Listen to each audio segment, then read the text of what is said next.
by her vote taking the wrong side. Indeed, we will go further to declare that if the government would like to test this position with a referendum, we know we will be vindicated. We accept the fact that Ghana is a secular state. We are not saying Ghana is a Christian nation. We know that it's a secular state, although we know that our first president, Kwabena Kwabena, made it clear that Ghana shall be a Christian nation. He said it very clear. We have the records. But today, we, as a people, have decided to be a secular nation. We have no problem with that. But the Christian majority cannot be altered. As of now, we form the majority.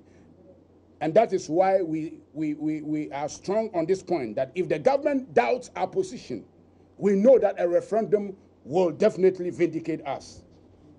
We are therefore, in closing, calling on the government of Ghana to take appropriate measures to reverse the position it has taken so as to avert any calamity that not even billions of petrodollars pledged can avert.